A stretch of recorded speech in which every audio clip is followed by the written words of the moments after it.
This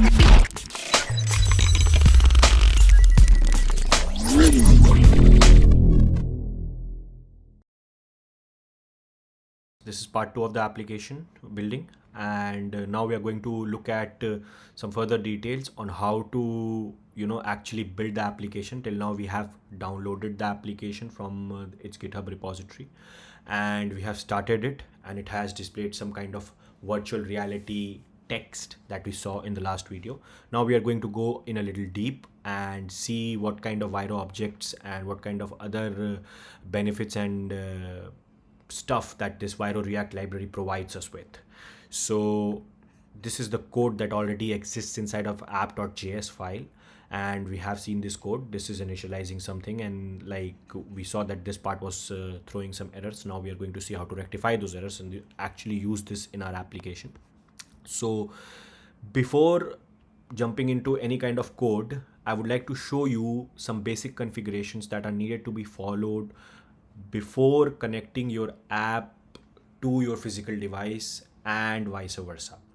So before connecting your app to your physical device and before connecting your physical device to your app, what should happen is that the device, the local host, the PC, the MacBook that you are on should be on a network, on a Wi-Fi network. Now this Wi-Fi network needs to be similar to the network of the physical device. For example, right now, as you can see that, as you can't see, so I need to open.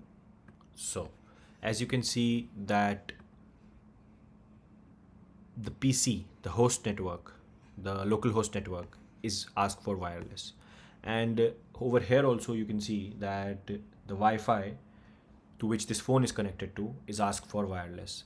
Now, in case that you don't have the access to one Wi-Fi network, maybe you are working in your office where they only allow your PC to get connected, not your phones. So in that case, you cannot connect your front end, your Xcode to the Metro.js backend that gets loaded inside your terminal once we click on this build button.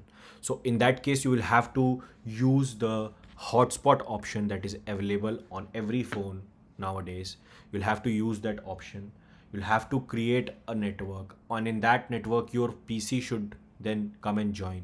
Then that will be considered that your phone and your laptop is on the same network. Once they are on the same network, then only you can connect it. If they are not on the same network, then my friends, this connection, this handshake will not happen. So please be mindful of this.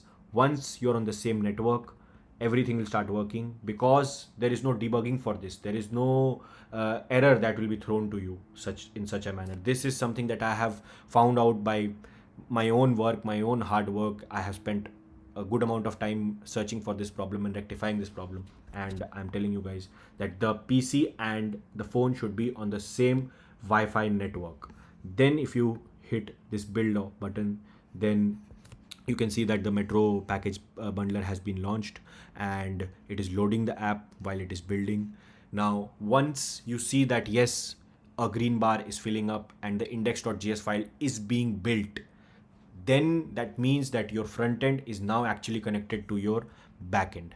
So as you can see on the iPhone also, my Viro app has been loaded, and now it is going to prompt me some options. Now here, see, this process is very important, this bundle index.js, and you can see that the logs have also now started coming on the screen related to the application, and the application has started successfully initializing AR, as we can see, guys.